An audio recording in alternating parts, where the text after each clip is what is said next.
Good morning, everyone. It's nice to see you all. Thank you for coming today to practice for yourself and for everyone else. We just finished a mindful eating workshop. We do these maybe 3 or 4 times a year. And each time it's different because the people who come are different. And sometimes the people have come more recently to a mindful eating workshop, but as one of them said, I have changed over the intervening months, and so now it's a new workshop. During the workshop, everyone became more intimate. First, intimate with their bodies. People learned to check in with what I call the 7 hungers: eyes, and nose, and mouth, and stomach, and cells, and mind, and heart. And each of those are hungry in different ways and hungry for different things. But if we're not aware of that, we get very confused. So people began to practice with checking in with those 7 hungers and beginning to combine them, the input from the sources of wisdom in our own bodies.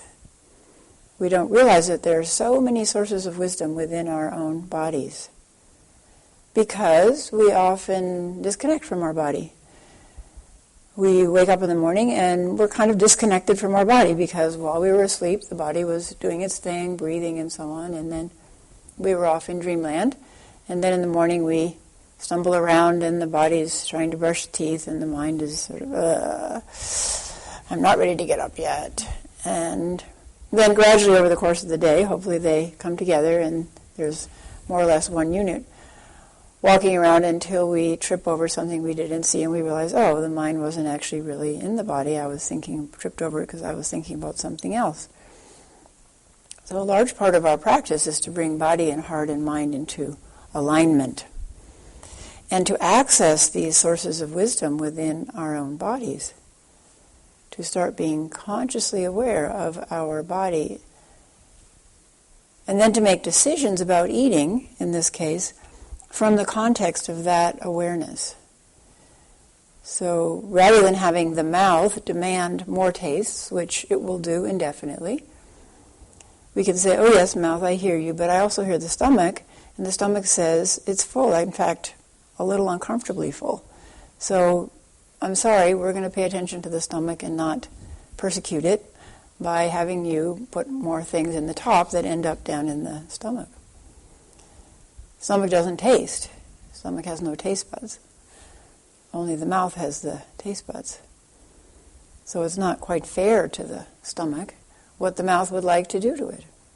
So we, in our awareness mode, and the awareness mode is what we develop in Zen practice, a wide awareness of all sources of wisdom and information, and also all sources of delusion. And desire is something that can lead us off down roads of delusion very easily. So we take into account the desires of all of these different aspects of our body, but then we, from awareness mode, from executive mode, make the decisions about what to do or not to do. So how is this related to Zen Buddhism? Because it's a step in the direction of accessing a greater wisdom, in this case a whole body wisdom. So the aspects of enlightenment, which is what we are awakening, which we talk about as what we are on the path towards developing, is composed of wisdom and compassion. And we think of wisdom as knowledge. It's not knowledge, it's a greater wisdom, a wisdom beyond our individual life, our individual little compartment of knowledge, temporary compartment of knowledge. So awakening is composed of greater wisdom, meaning bigger wisdom, many more sources of wisdom, and compassion, or kindness, loving kindness. And also a sense of humor. A sense of humor about it all, a sense of lightness about it all, not taking everything so seriously.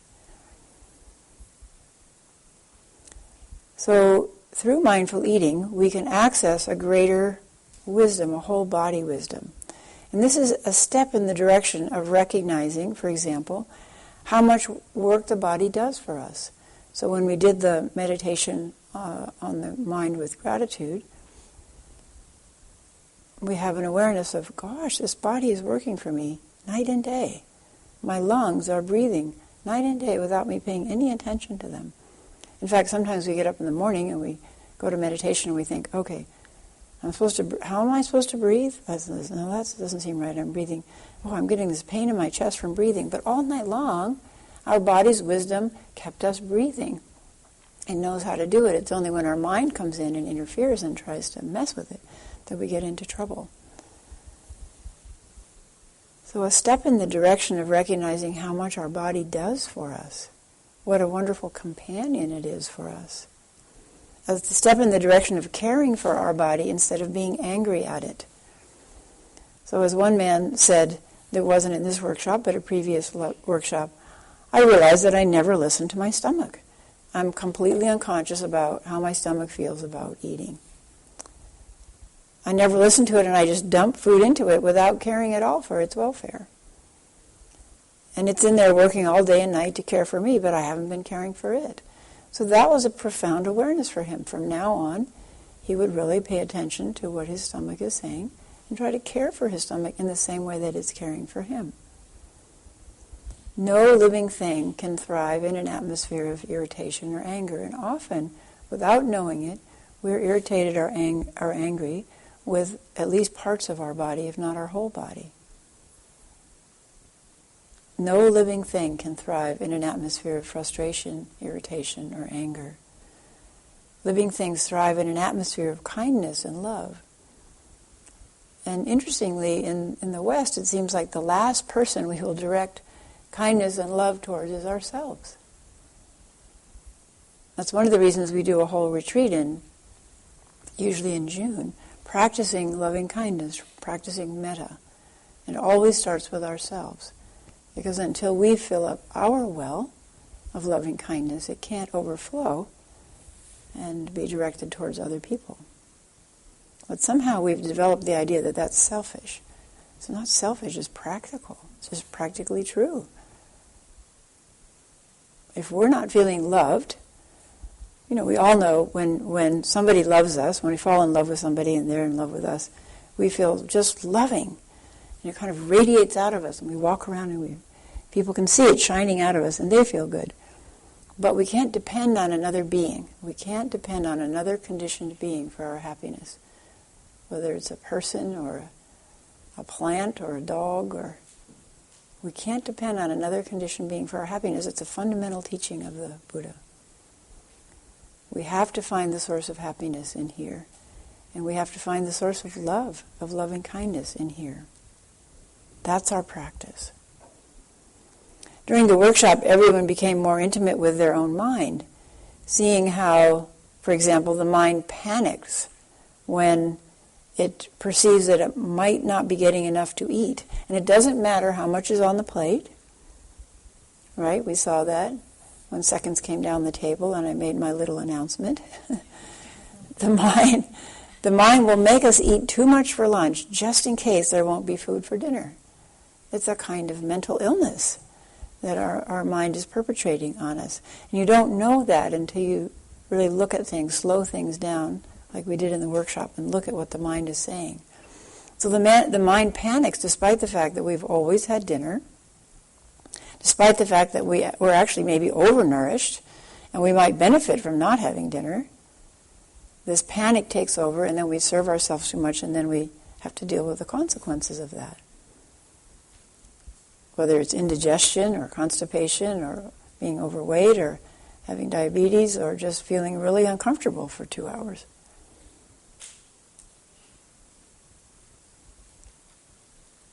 So we begin to see this voice of panic that arises about, will I have enough food in 2 hours? As a primitive, ancient fear, not related to our current conditions, but nonetheless something that is driving us from deep within.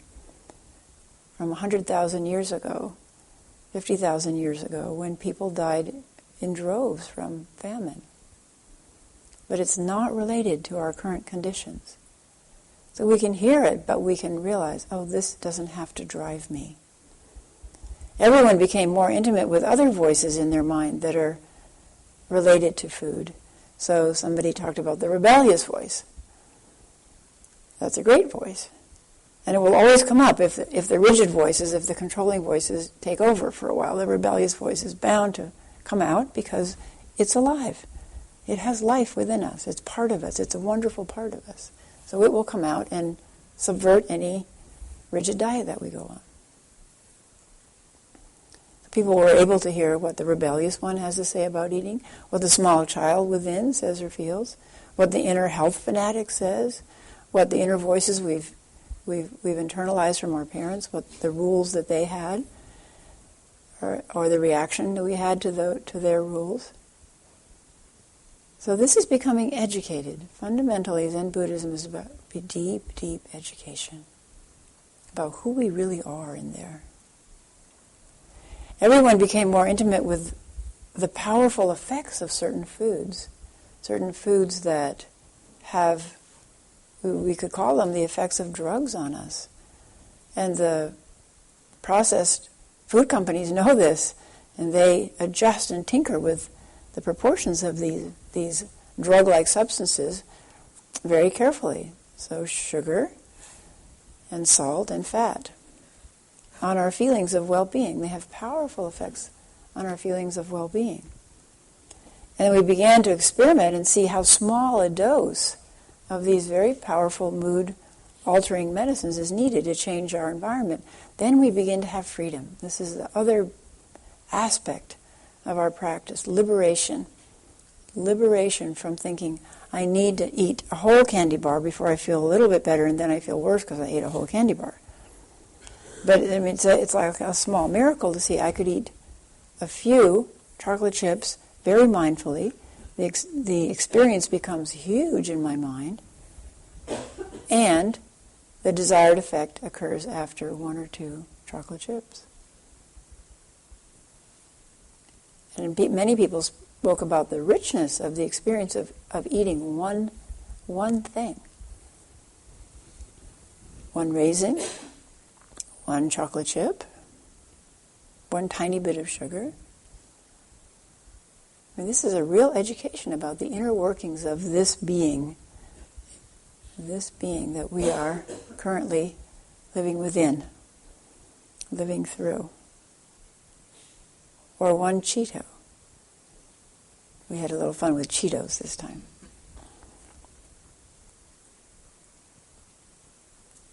Intimacy is the key word here, because intimacy is our deepest longing.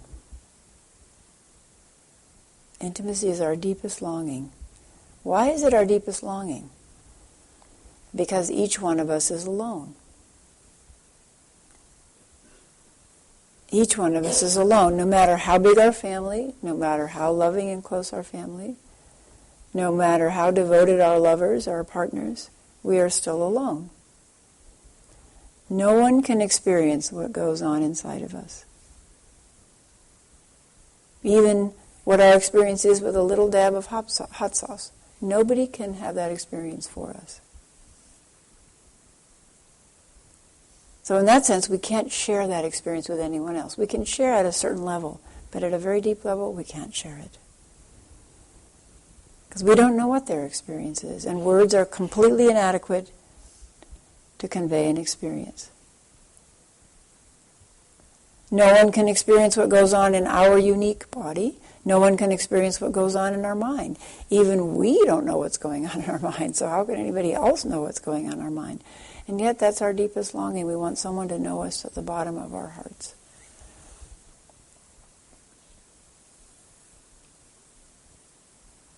Sometimes some ladies might try to help their partners understand what's in their minds by saying it all out loud.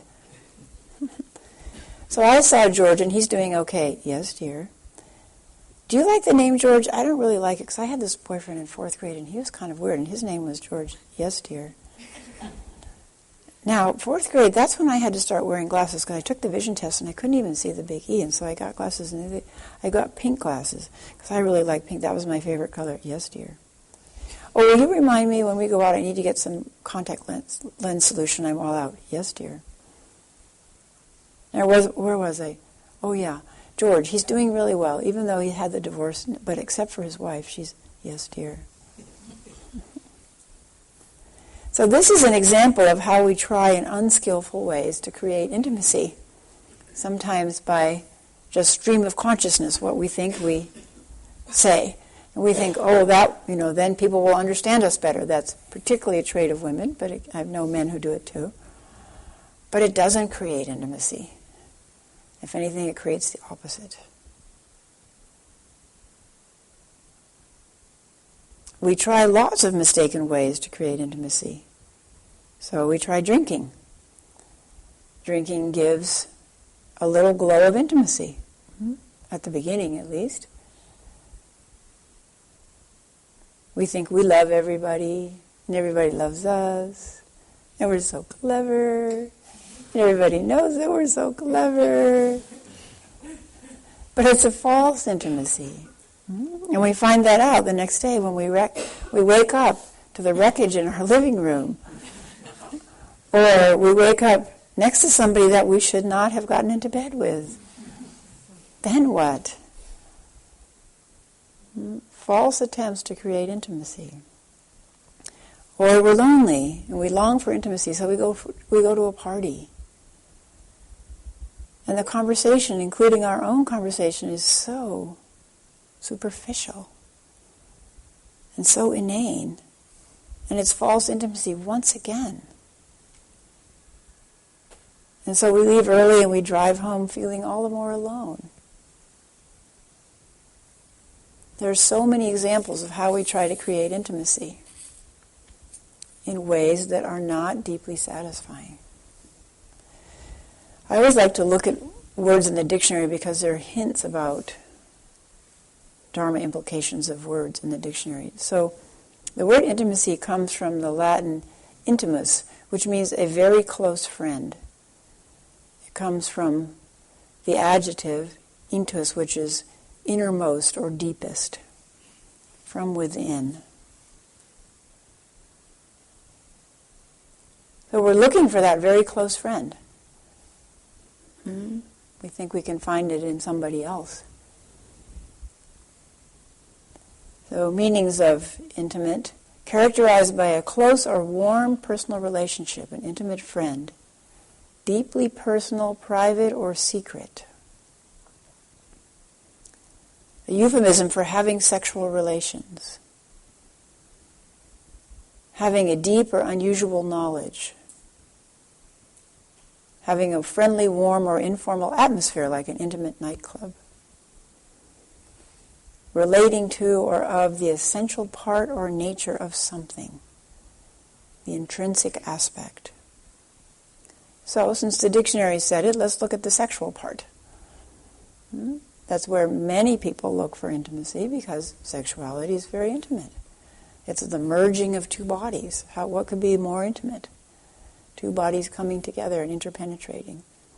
And then, of course, as sexual activity goes on, we lose our sense of separateness in the intense desire.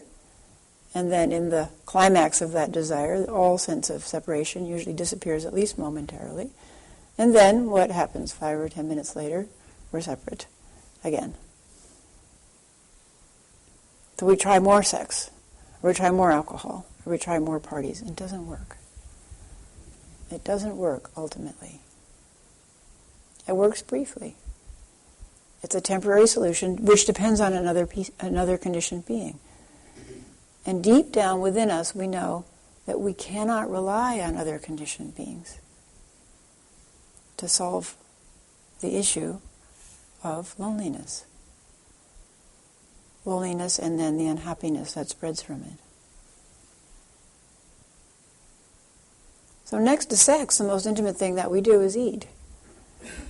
Because eating is also interpenetration of living beings. So we take living beings in, and we feed not only ourselves, but we feed the 10 to the 6 living beings inside of our body. And if in the mindful eating workshop we become aware of the energy flow from 10 to the 6 living beings out here who brought us the food, contributed to the food, So it was a very nice insight about that. So we had oranges this morning for breakfast, and somebody said, "Oh, I realized, as I was looking, did an exercise called looking deeply into your food, and that person looked back to Florida and then felt the mind starting to deviate off into politics and brought it back to oranges." Good. Back to oranges, and realized the weatherman in Florida who helped the orange growers know when they needed to protect their crop from freezing, the weatherman in Florida had helped bring those oranges, delicious oranges, into her mouth. That's a wonderful realization. And another person commented that the flip side of that is whatever we're doing in life, we may be contributing in a beneficial way to thousands or hundreds of thousands of beings without knowing it. The weatherman doesn't know, in Florida, doesn't know that we're enjoying the delicious fruits of his work. And similarly, people don't know that we contributed to their life in many, many small ways. So to not feel I have to win the Nobel Prize, to feel like I've contributed to society adequately, we're all contributing all the time in thousands of unknown ways. So in eating, we also are involved in interpenetration, which could help satisfy our feeling of loneliness if we bring awareness to it. If we invite those thousands of beings who contributed, whose life energy is flowing towards us in our food, if we invite them to the table once in a while and thank them by eating intimately, to be present with the gift they gave us, and at the same time to be intimate with all the beings living within us, within this universe called me. And to be aware I'm feeding them. What would they like to eat for breakfast? What would be helpful for them? We can even tune into that. So like a mother with 10 to the 6 children inside her, growing inside her, how should she take care of them? It shifts us from this kind of rigidity about, I should eat this, I shouldn't eat that, oh, I've broken my rules about eating, oh, I'm such a bad person. That little small box that we're trapped in by the mind. Mindful eating can help open that up and open up our awareness to what's really going on. So here's this very intimate thing that we do. Eating. And these two very potent drives, sexuality and eating, both involved with intimacy, both involved with at least a temporary relief of this feeling of separation. We're seeking intimacy because it is the source of our unhappiness. The source of our unhappiness is separation. When you think about that, separation and the illusion of being a separate being, or the reality of being a separate being but forgetting that we're not separate, that's the source of our unhappiness. Why do people fight with each other? Because they feel separate from the other person. And they want that person's stuff, or they want that person to behave in a certain way, or believe a certain thing, because they've forgotten the interconnectedness. When everybody forgets that in this mass delusion, then we're constantly fighting with each other. The source of our unhappiness is this separation. And this is the separation from the one ground of all being. We have this Zen circle called an Enso, which I really love, because it's a circle encompassing emptiness, and then sometimes the circle has a gap. And somebody drew one during last weekend's workshop with Kaz Tanahashi, calligraphy workshop. Somebody drew one that had little dots down here at the gap. And it was like little beings escaping from this vast pool of emptiness. And that's exactly what happens. There's this vast pool of potential energy which can take form, according to the laws of cause and effect. Takes form again and again, takes form, And then those forms disappear back into potential energy and then formed again into something else. Formed into you, formed into me, temporarily. And then we return to this boundless pool of potential energy. We were born from it, and our deepest longing is to experience it again. It is our home. It is our original home. We want to go home. That's why we step on the spiritual path. We want to walk home. Our deepest longing is to go back. And so we try in this human world, in our various odd ways, to experience that oneness again. Through eating, through drinking, through sex, through parties, however. Some of those are more helpful or skillful ways to do it, like going out into nature, where we begin to feel the oneness of all of creation, or this creation, this particular planet. So we're born from it, and we will return to it when we die. So our deepest longing is to experience it again, but our deepest fear is to experience it again when we die. Isn't that funny? That's our deepest fear, the fear of dying. So we're caught between longing and fear. Caught between longing and fear. Doesn't that encapsulate eating? The dilemmas with eating, how we get out of harmony with eating. We're caught between longing and fear. Eating, when we're really awake to it, can be so sensual that some people realize they back off of that vivid experience. It's like too much.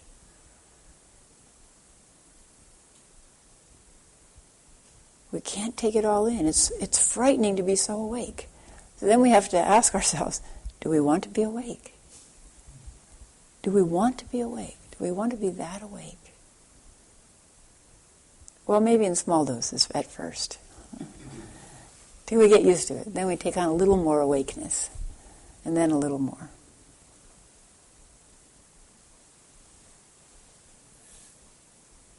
We do this chant every day, Dharma gates are boundless, I vow to enter them.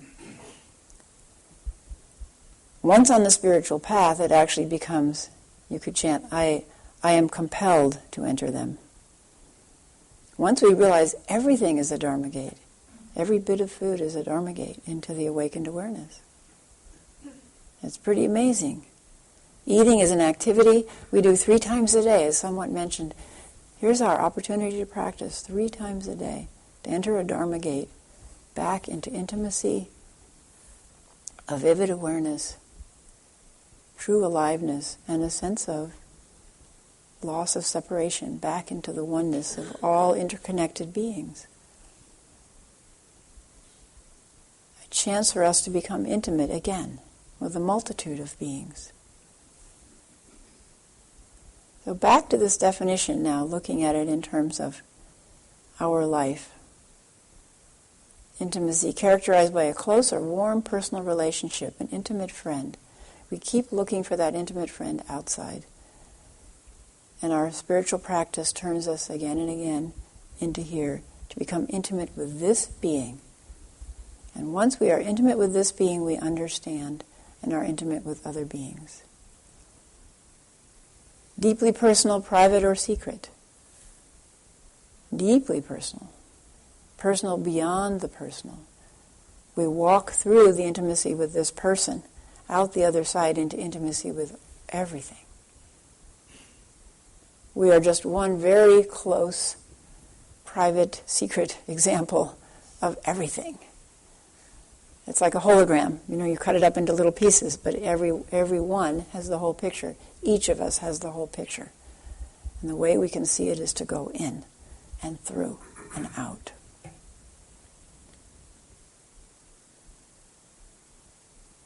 Having a deeper, unusual knowledge. It seems unusual because so few people step onto the spiritual path and follow it all the way. Keep following it all the way. So we say, oh, enlightened beings. so unusual. I don't think I can do it. Yes, you can do it. Of course you can do it. But it takes a lot of work. It takes sustained, sincere effort. But it's so much fun. People also realized in the workshop that their practice had become grim, and even eating had become grim. Mindful eating is not intended to make eating grim. Mindful eating is intended to make eating a source of insight and a source of joy and pleasure.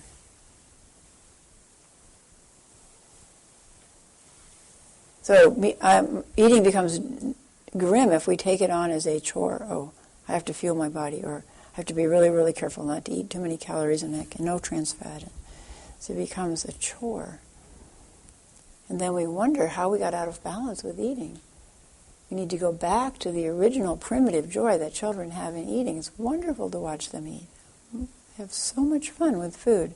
And they have an inner nutritionist. We didn't talk about that in the workshop, but children given a variety of foods and given 7 days without anybody interfering with them will eat a balanced diet. Just the right amount of everything. But we start interfering so early and subvert their inner wisdom, and then we have to go to a mindful eating workshop when we're in our 30s or 50s to try to get in touch with that wisdom again. It's there, though. It's there. It's not in a book. It's inside of us. Having a friendly, warm, or informal atmosphere. That's where we bring loving kindness in, to this inner atmosphere. It should be warm. It should be friendly. Yes, disciplined. Yes, there's a lot of work to do. But how do you get children to do a lot of work? In an atmosphere of loving kindness, encouragement. So that same atmosphere in here nourishes us, helps us.